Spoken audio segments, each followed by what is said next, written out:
Hammer time.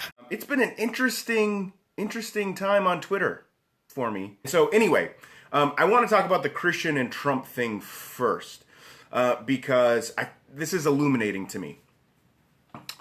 Yes, I will, and that's okay. That's okay. I think we need to start having conversations that are uncomfortable, and we need to listen to the other side instead of demonizing them, especially when it comes to politics.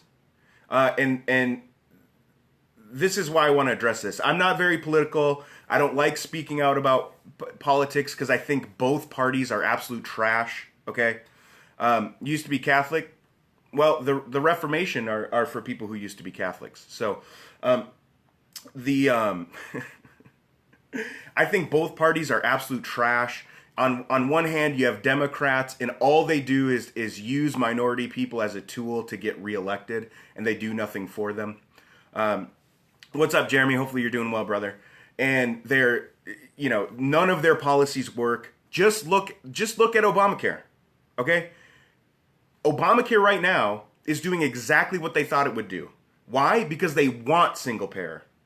They want to go to the single payer system. They knew that this was going to happen.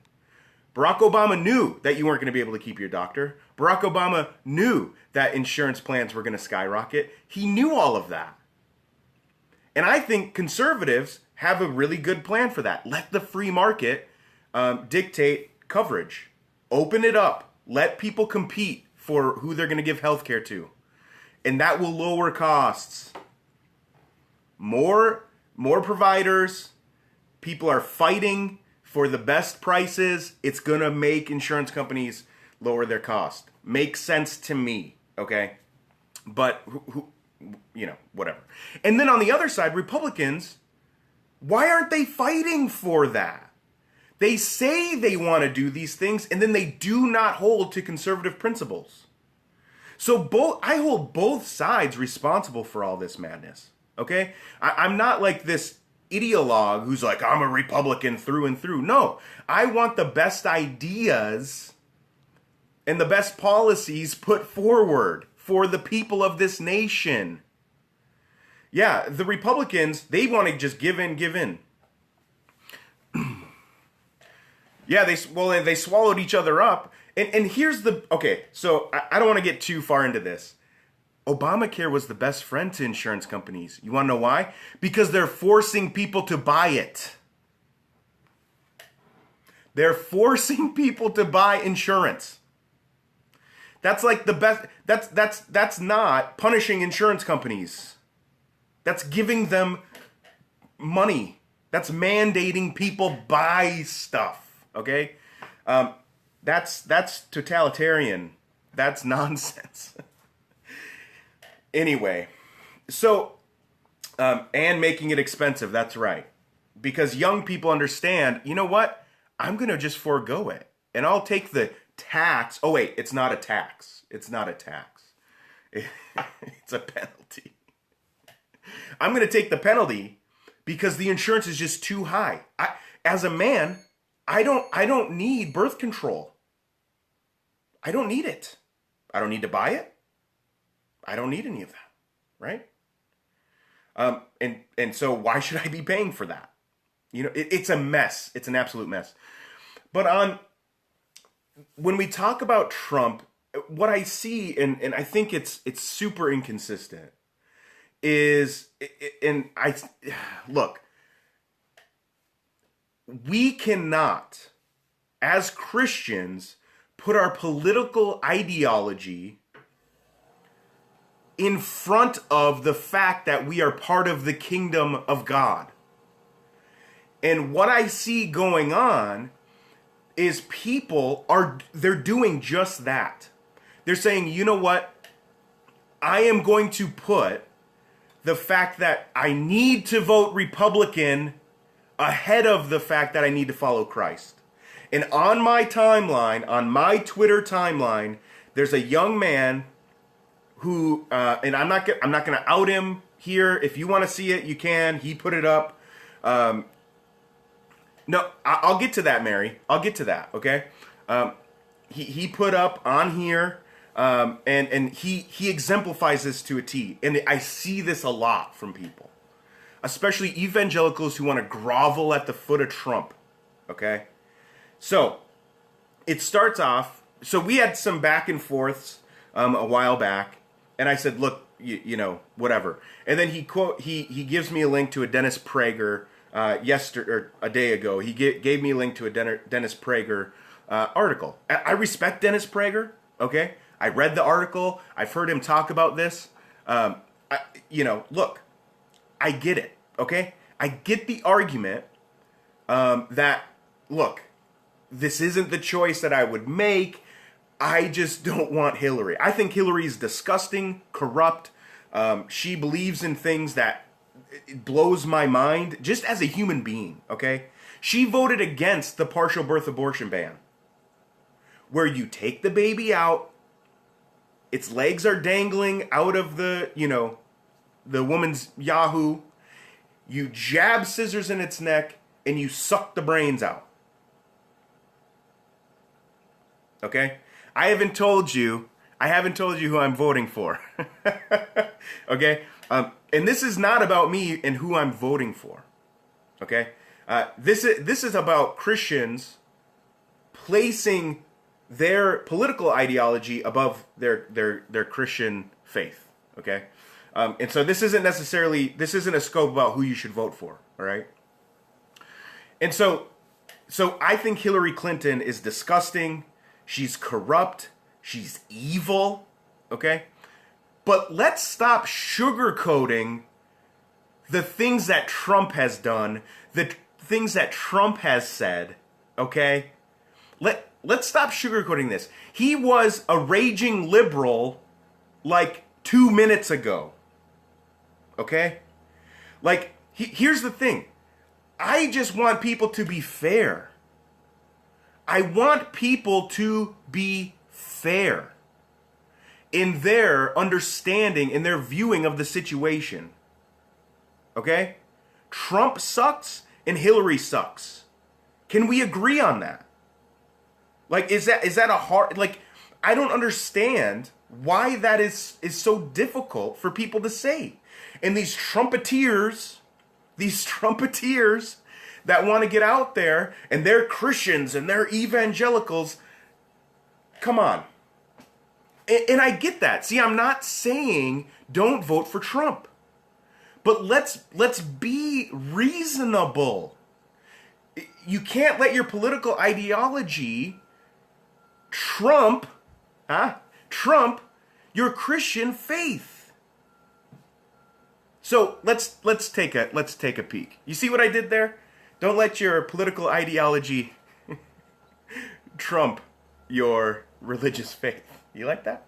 That's a good line. I just came up with that. So I responded to Eric when he sent me the Dennis.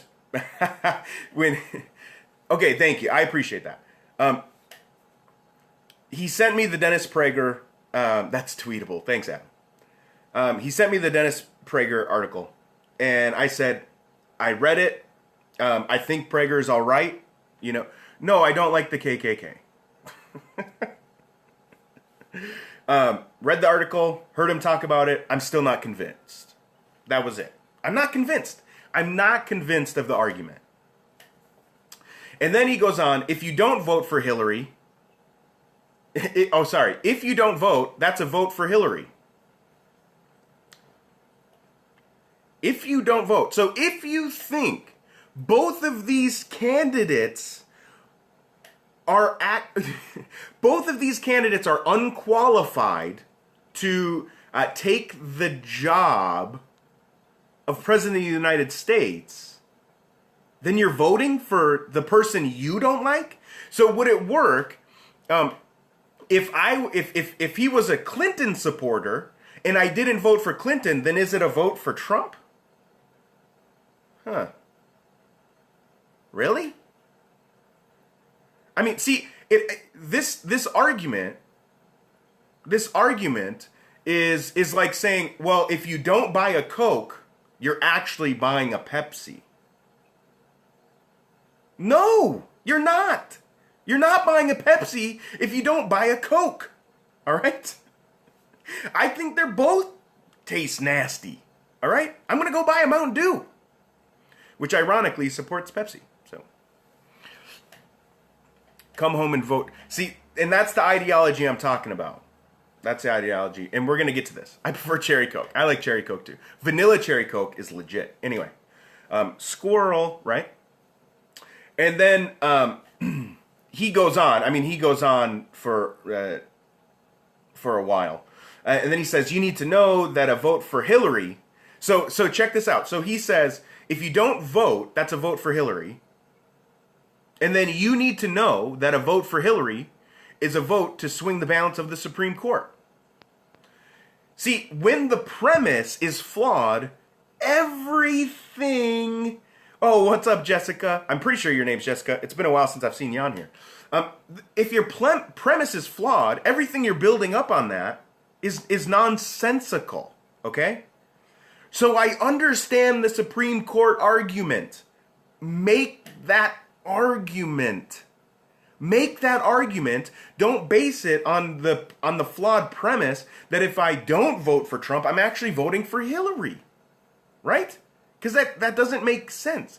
A vote for Hillary Clinton brings in federal subsidies for abortion. How can baby lives mean so little to you? Now, if you've watched one of my recent scopes, I think it was 2 scopes ago, I talk about abortion, and I commented on a New York Times opinion piece where a mother actually wrote on the New York Times, it was submitted to the New York Times and published on the New York Times, how her late-term abortion made her a better mom. And it was sad, and it was disgusting, and I went through the whole thing, and I pleaded for that person and other women that have had abortions to repent. To turn to Christ, because he can make you whole. He can forgive you of any sin. And it's a travesty that our nation supports such a nasty, disgusting practice of abortion. It really is. But haven't there been Republican presidents before this that did this much for it? So if you want, give me a break, okay? Donald Trump, not that long ago, was like, yeah, partial birth abortion, I'm okay with that. I mean, give me a break, okay? This much. Republicans have done this much.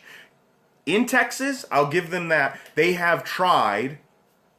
I don't think I've seen that one. Nope, Jessica, I haven't yet. I probably should. Or I might have. It might have been a while ago. What does the Confederate flag stand for? I don't know. I'm not from Texas. I was born in Minnesota. But anyway, I'm not a big fan of the Confederate flag. Yeah, here's looking at you, Bush. That's right, Caleb. I'm a Christian. And then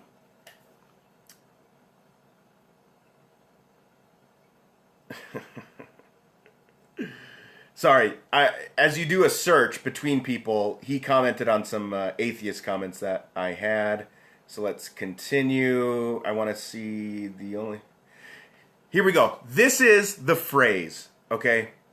This is the phrase that really, really showed me how people put their political ideology before their Christian faith.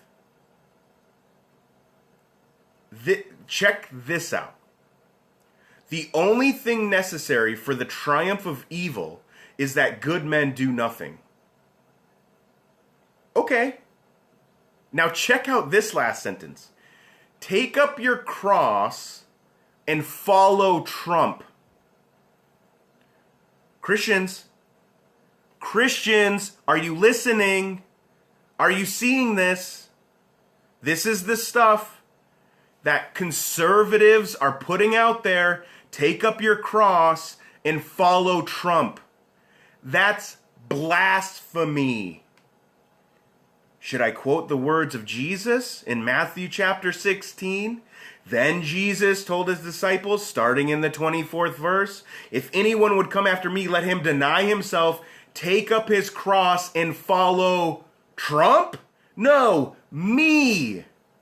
For whoever would save his life will lose it, but whoever loses his life for my sake will find it. What will it profit a man who, if he gains the whole world and forfeits his soul? Or what shall a man give in return for his soul? I am not willing to sell out my Christian faith for Donald J. Trump. I'm not willing to do it. I'm not, okay? I understand as a Christian, I'm not electing a pastor. I'm not electing a pastor. I'm not electing a priest. I'm not electing a religious leader. Okay? I get that. And I think Christians can, in good conscience, actually vote for Trump. That's not what I'm saying here. I want you to, so Christians, like, I want you to just kind of take the Trump earbuds out of your ear for a second and hear what I'm saying. This is the state of evangelicalism in our nation. This is what Christianity has become. A political ideology instead of a radical transformational gospel that we preach and exemplify for the people that are in our lives. This is what it's come to. And it's sad. And I called him out on his blasphemy. And he continues on. He says, Trump will support a conservative Supreme Court justice, and so on. How many Republicans/conservatives supported or put on the Supreme Court that upheld Obamacare?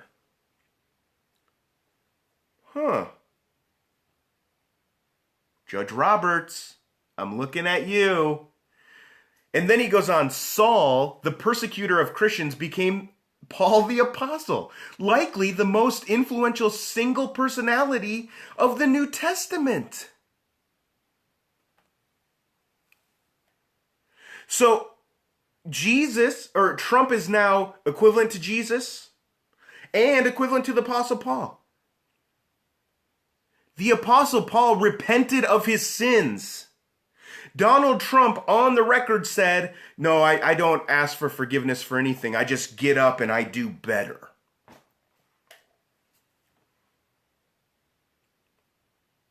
Okay? So, Christians, we need to stop putting our political ideology before our Christian faith. And that doesn't mean you cannot be a Christian in good conscience, vote for Trump. But when you start doing this, it shows that you're not actually following Jesus Christ. You're not. So that's my response. But anyway, if you want to see some more interesting Twitter conversations, feel free to check out my Twitter. It's at Travis_C_Barry. That's where you can find me. Feel free to follow, share this, all that good stuff. All right, guys, grace and peace. Have a great rest of your day, and we'll talk to y'all later.